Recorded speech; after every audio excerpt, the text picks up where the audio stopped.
Welcome to In the Center of Her Power podcast, where you can get divine feminine soul food. The divine feminine is re-establishing itself in the world, and you need tips and tools to make it your own. Greetings, everyone. I am really honored to have with me today on the Center Her Power podcast, Julie Parker. Julie, thank you so much for joining me. Sana, thank you so much for having me on as a guest. I'm truly honored to be here. Yeah, I heard your show because you're a podcast. I'm someone who respects Abiola Abrams, and she has helped me with her Spiritpreneur training course, and she mentioned your show, and I listened to it, and I love all of the packaging, the marketing, and the way that you interviewed different types of women. So tell me, how did you come to start the podcast? This is a wonderful question, and I've just actually realized in you asking it of me that no one's ever asked me this before. And so I'm absolutely delighted to answer it because I feel that it's one of those things that hopefully might inspire someone else to potentially think about, conversations in their life from a creative perspective. Mm-hmm. The Priestess Podcast, which is now more than 250 episodes deep, so it's been going for many years now, was really born out of my own sort of growing spiritual awakening a number of years ago to the path of the priestess in particular. And what I found at that time was I was drawn to the worlds of various different women who were walking this path before me. And I was reaching out and learning from them, taking their courses, engaging with them with one-on-one coaching and mentoring. And the more I did that, the more I found myself in a position of just wanting to have more and more conversations with brilliant women who were walking this path. And I mentioned this to a fellow girlfriend and entrepreneur of mine one day, and she said, well, if you ever do really start to do that and have these conversations, I hope you're not going to be selfish and keep them to yourself. I really hope that you're going to consider actually recording them, a la maybe starting a podcast and thinking about sharing these brilliant women and conversations with the world. And up until that point in time, it was not even something that I had contemplated. And then suddenly the Priestess Podcast just dropped in like a gift from the goddess. And I was like, I have to do this. And so I did. And that's how the Priestess Podcast started and why the overwhelming majority of the episodes are with those incredible women that I speak about, talking about everything from the divine feminine to the goddess to sacred leadership to social justice and activism and a whole range of other topics in between. Well, I'm so glad you started the podcast because it's great and I really enjoy it. What I wanted to get into, there's so many questions that I could ask you, and I'm sure that, you're going to have some really rich answers. There was a part of your book that a quote that I wanted to read, and I wanted you to reflect on it for us, if you would. When all parts of her grace, beauty, and softness, and also power, strength, and fury, when all parts are received, no part of woman was unloved or seen to be less than a man or other women. And I may not have gotten that quote exact, but it's a quote from your book, and the book is entitled Priestess, Ancient Spiritual Wisdom for Modern Times. It's a great book, so you all get it if you're interested in the priestess path. So can you reflect on that quote for us? I'm so happy to.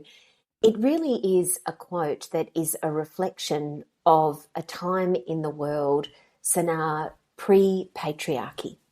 Mm-hmm. So pre this time that we are living in now and have been for thousands of years, still in the evolution of humankind, though only a blip, because we've been here for a lot longer than that. It's sharing a perspective on a time before we lived under the oppressive system or lived with the oppressive system of patriarchy, which is hierarchical, which sees men as being greater than women and any other folk that identify in any gender-specific way. And this was a time in the world where women were, in fact, revered and honoured and seen as incredibly extraordinary beings that had the power to birth. They were honoured for their intuitive gifts. They were seen as leaders in their communities. And when I say this, and this is probably a whole other conversation altogether, I'm talking about there being evidence for this in all cultures throughout the world.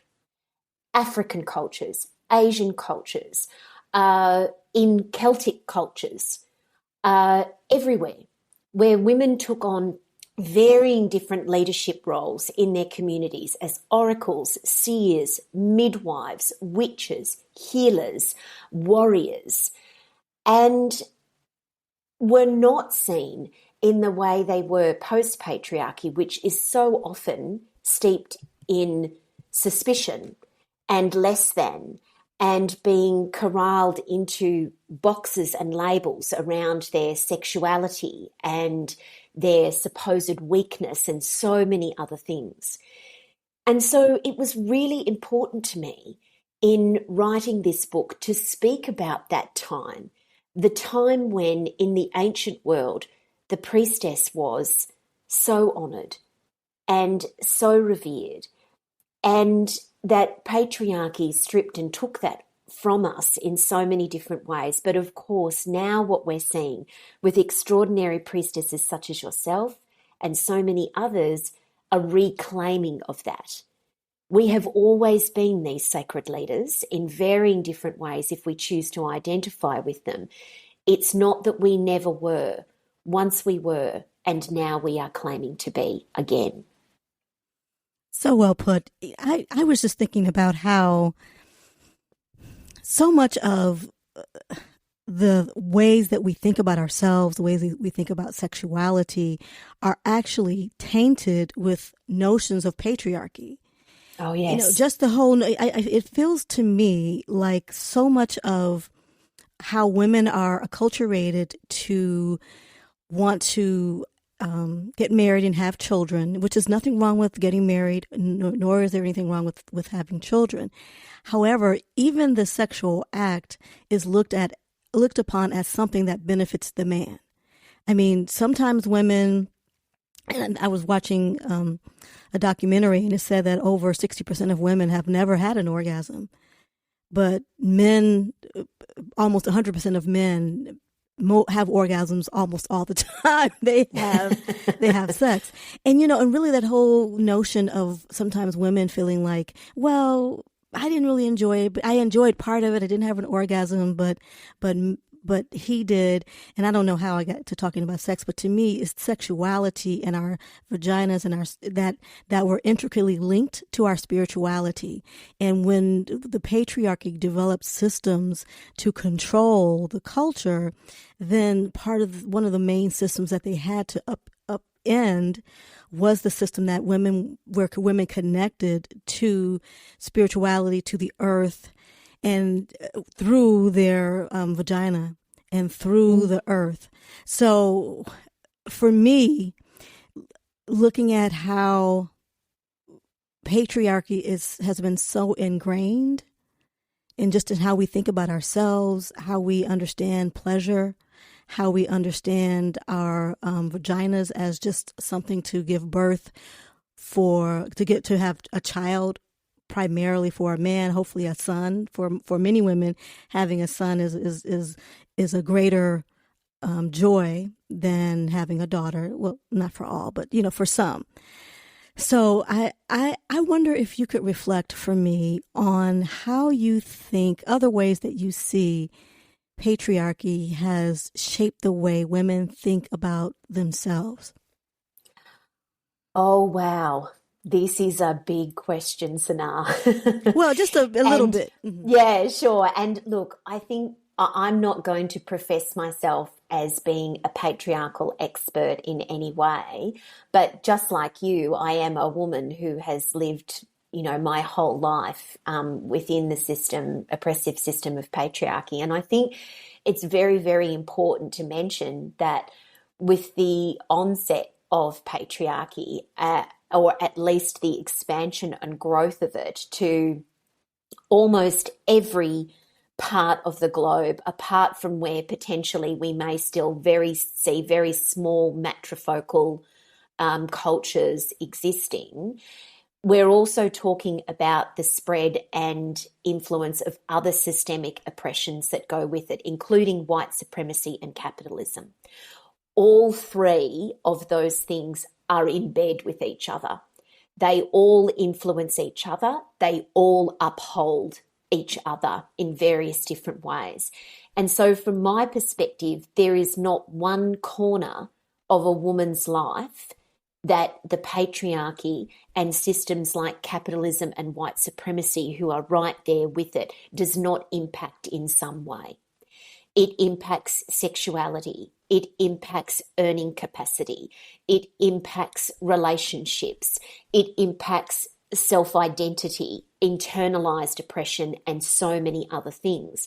And of course, we know very clearly that these things, because they are intersecting, and we are not monoliths as people, and we as women and as people, and we have intersecting identities, they impact some people more than they do others. So as a white woman, I carry, even within patriarchy, a lot more power and privilege than a black woman or any other woman of colour. And that's something that I think is really important to mention here. It's not that this impacts us all the same. There are a lot of different nuances, but the impact, the seep, the oppressive nature of it is enormous. But we're reclaiming, and I think that's important to say. We're waking up, we're realising that we can together especially bust out and be awakened to what these systems are and say, I'm not going to be, just accept that. I'm not going to accept that I should be less than a man. I am not going to accept that I do the same work for less pay. I am not going to accept that the only path in my life is to get married and be a stay-at-home mum. I want a lot of things for myself. I want the choice. I want the choice. And a whole variety of other different things. It's enormous, but I hope that helps to answer in some way. Yes, it does. Thank you so much. And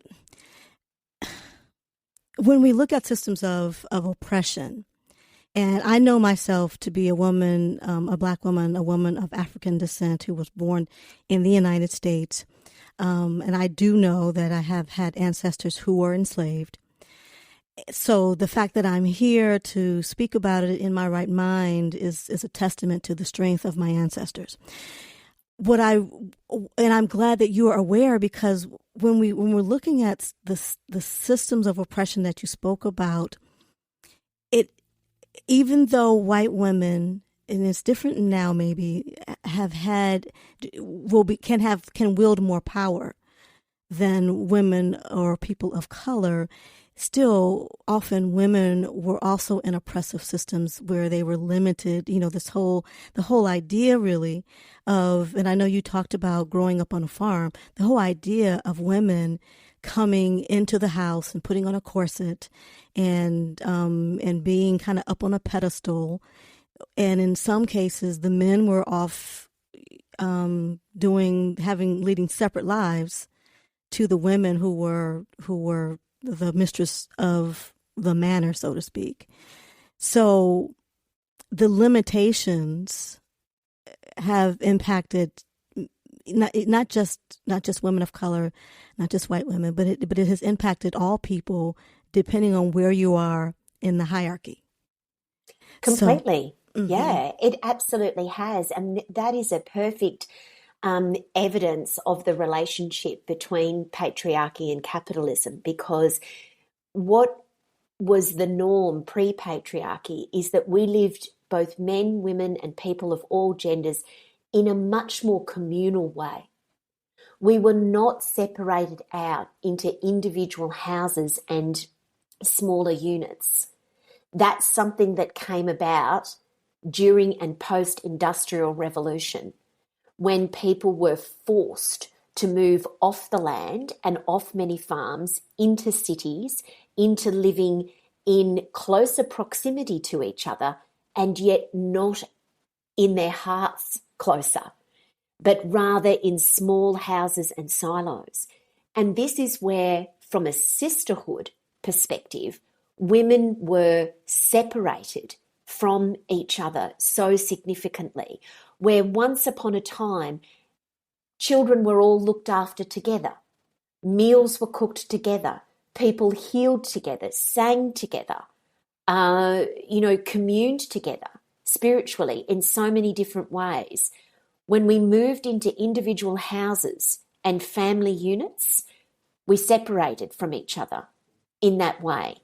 And this is where it's so fascinating, Sana, because this is where things such as gossip, talking behind one another's backs, suspicion, all of which fueled very much the time of the witch trials and witch burning, where women turned on one another because they were forced to. The oppressive systems that they were forced into living into meant that they had no choice if they wanted to actually live. It was a matter of survival, right? A matter of survival. And so that's another example of, yes, exactly what you're saying there. And this is why we're seeing priestesses emerging now, and so many other women in different roles as coaches, guides, healers, Reiki masters, and so many more, wanting to do things like return to circle. They're wanting to be in sacred circle with each other. They're wanting to hold circles. They're wanting to hold communion, because there is this desire to reclaim that sisterhood and come back together, and to realize that we are better together than we are apart. I so agree. I actually teach belly dance, and I teach in a circle. Can you tell me, what do you think is the thing that you appreciate the most about choosing a priestess path? And then I want you to answer on the flip side, the thing that you think is the most difficult. Well, the thing that I love the most about it is exactly what I was just talking about there, and that is the women and people that it has brought into my life in greater community and connection. I know now through the podcast, and also just through my own in-person work as a priestess, so many extraordinary women that I think I otherwise would never have known. And I have learned from them, cried with them, laughed with them, and they've supported me on my path and helped me grow so much. The hardest part, which is also the most necessary part, but the hardest parts are, without question, and this is the golden theme and thread that runs through every part of my book, is understanding that when you claim a path as a priestess and a sacred leader, that the greatest work that you will ever commence doing, and then must commit to doing for the rest of your life, is the work within. And looking at my own shadows, ego, jealousies, fears, bitterness, smallness, all of the things, that cocktail of healing that has been required within myself, and I will continue to need to walk with for the rest of my life.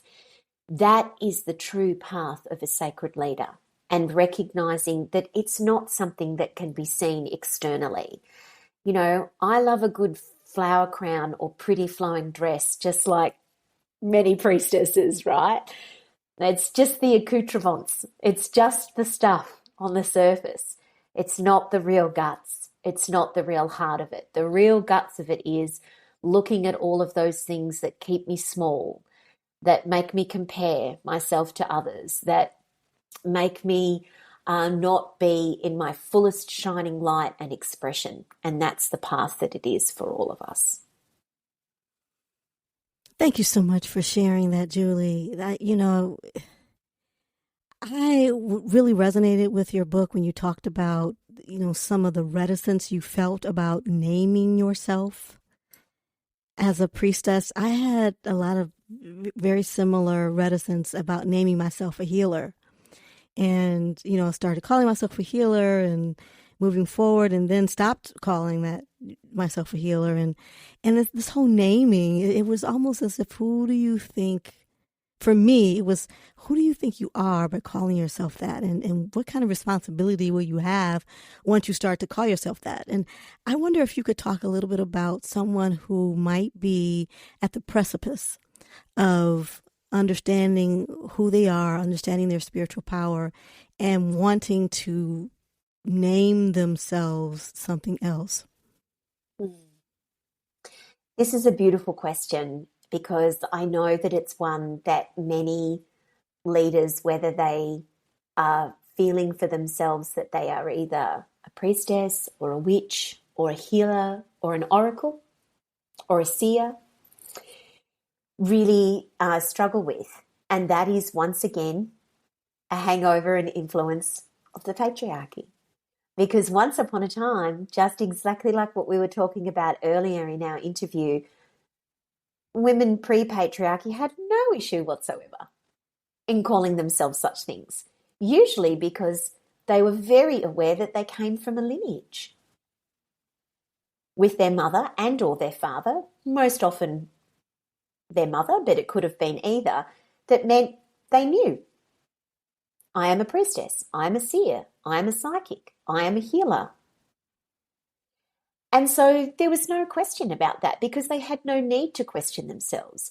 But of course, we're living in a time now where patriarchy and many other oppressive systems, the media, all sorts of things, make us question who we are, what we look like, what's ours, what's not ours. You can have this, you can't have that. Don't get too big for your boots. Don't claim yourself to be anything. Otherwise, there's fear of being ripped down. There's fear of being torn apart. There's fear of being ridiculed. And of course, we carry such things, many of us, in our DNA, because that's exactly what did happen to our ancestors in so many different instances. So we carry the memories of such things. And so at a cellular level, it's no wonder that we wrestle with these things today. But of course, we're living in very different times. And my encouragement to anyone out there is that if you are genuinely feeling stirred within yourself that this is who you are and what you are, the only person that you have to reconcile that with is yourself. No one gets to ordain or claim you or say no to you in any other way other than you. And as long as you have a clear understanding of what being a healer or being a guide or being a priestess means to you, and that you commit to that, my beautiful friend and fellow priestess Sora Schilling, who is a Korean-American priestess, says that once you know you are one, you are one. Whether you say you are or not, it is. It simply is. And so it's just up to you as to whether you want to step out and claim that. Just know that there's a lot of sisters waiting for you when you do. Oh, so eloquent, so eloquent. Of the priestesses that you mentioned in your book, which one resonates with you most strongly right now? Oh, wow. Right now, I'm glad you said right now, Sana, because it can vary. I'm going to say Mary Magdalene at the moment. And I think the reason that that's coming to me, or she is coming to me at the moment, and I have walked with her before, is that I've only very recently turned 50. And a girlfriend of mine who identifies as a Catholic, which I do not, went out on a limb, she said, when she wrote in my card for my birthday and gave me a gift of some beautiful rosary beads that had a symbol of Mary on them. They were beautiful rose quartz rosemary beads. And I was so touched when she gave them to me because she had tears in her eyes when she gifted them to me, and she said, I'm so afraid to give you this gift because I know that you're not Catholic, and therefore the rosary beads might not mean very much to you. But she said, I also know that Mary is someone that you walk very significantly with or have at different times in your life.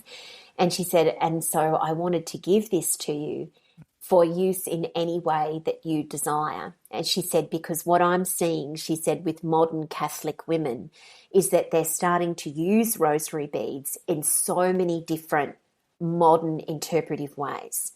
They're using them as necklaces. They're using them on their altar. They're not just using them to pray to a one God with. And I was so touched by that gift. And so Mary has recently just come back into my life. And I think she is an extraordinary priestess and guide. And I particularly relate to the fact that even just in this conversation, I feel that she's here because she is someone that has been very, very ripped apart by patriarchal viewing and conditioning within the Roman Catholic perspective especially, and painted as a prostitute, as they would say. That's not language that I would use, and really twisted in so many different ways, but the truth rises to the top. And the fact is that she was an extraordinary disciple of Jesus Christ and an incredible leader within her own right. And my belief is that well beyond our lifetime, that is only something that is going to grow. And she is going to be even more elevated and revered for the work that she did, especially with the poor, the homeless, the sick, in so many different ways. And so it's Mary right now. I think many women are connecting to Mary.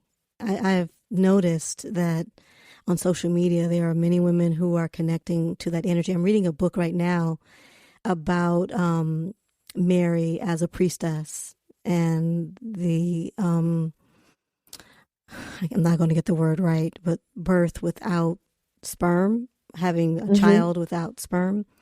And it's a long word, and so I'm not going to get it. But so, and it's interesting. I really have not. I was raised Christian, not Catholic, but I've never really felt a connection to Mary. And I think it's wonderful that women are reclaiming her and starting to feel a connection and understanding that it's not just Mary, but it's the energy of the mother that gives birth to a sacred leader, to a savior, so to speak, one who is Christed, who is spiritually attuned, who can see beyond the physical into the metaphysical and teach about that. So I'm interested. I'm glad to hear about that. So I know that you connect with your Celtic. Is it Celtic, right? Not Celtic. Yes. Celtic. With your Celtic lineage, and in your book you talk about every person really connecting with the cultural beliefs and priestesses that are connected to where you're from, and not to appropriate other cultures and take them as yours, and I'm wondering how you connected with your Celtic ancestry and or I don't know if it's ancestry or your Celtic lineage. Ancestry or lineage, either is okay. And this is something that I'm still walking with, Sana, and still exploring and uncovering. It does not mean that either for myself or anyone else that when it comes to cultures, traditions, goddesses of other lineages, that I am not deeply inspired and enamored with them in varying different ways. I think they're beautiful and extraordinary, but I think there is something infinitely powerful with everyone learning to connect with the cultures, traditions, and goddesses of the lineage and ancestry that they come from, because it literally courses through your DNA and blood. These are your people. This is where you come from, and remembrances that you can ignite in yourself. And so for me, with my Celtic lineage, that is particularly the people of Scotland, and also sprinklings of Ireland, Wales, and the UK as well. And so really the portal for me getting to understand more about my Celtic heritage was through Celtic goddesses, and focusing on exploring their extraordinariness, and then also the path of Druidry as well, which is an ancient earth-based spirituality that Celtic priestesses, or Celtic druidesses, as they were often known, were profoundly revered and honoured in.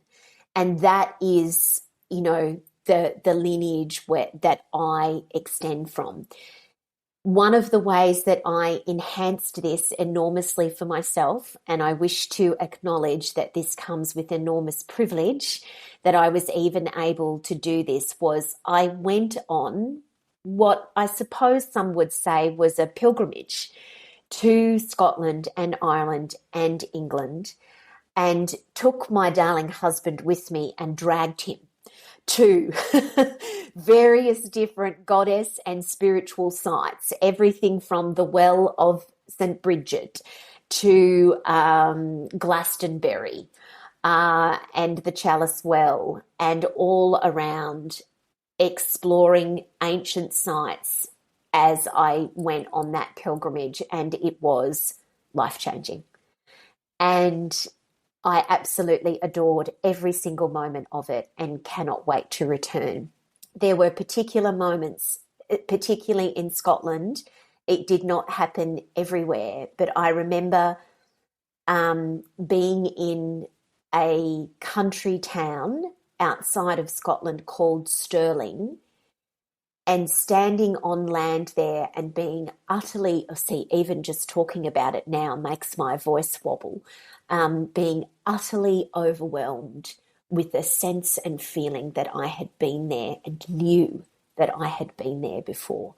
Why that particular place? I have no idea, because while I can trace my ancestry back a long way, it certainly doesn't say anything specifically about Stirling.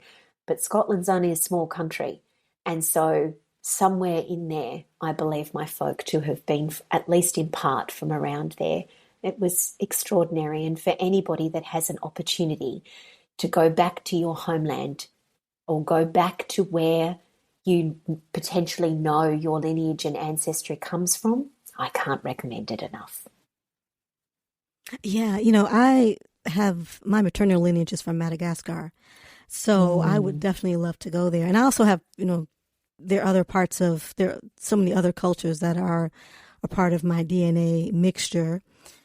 So I would love to go to all the places and see what it's like there. And I don't know exactly which tribes, but maybe if you step foot on the land, then, you can get some intuitive knowing about the place that's right for you.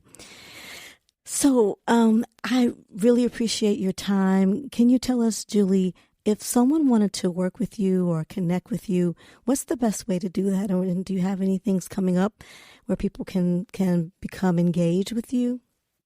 Oh, thank you. It's very kind of you to ask. I can be found at juliesuzanneparker.com, and I have mentoring offerings there. I send really beautiful love notes to my community that have a lot of value. I often send out free guides and things like that. And of course, to listen to the Priestess podcast if people are called.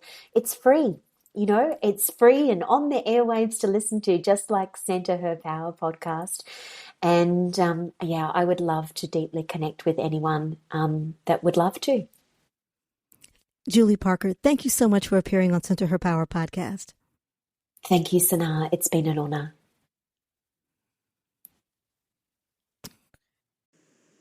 If you haven't heard about Anchor, it's the easiest way to make a podcast. Let me explain. First of all, it's free. Did I say it was free? It's totally free. You don't have to pay anything to get started. There are creation tools, and you can edit and trim the end. You can record. There's intro music that you can use. It has so many really cool features that I really needed as I was starting to podcast. Anchor will distribute your podcast for you so it can be heard on Spotify, Apple Podcast, and many more. You can make money from your podcast with no minimum listenership. It's everything you need to make a podcast in one place. So go download the free Anchor app or go to Anchor FM and get started. Go ahead, download, get started. Let your voice be heard. Thank you so much for joining me for In the Center of Her Power podcast. I sincerely hope that you were fed with divine feminine soul food. Please like or subscribe or share the podcast. And until next time, shine.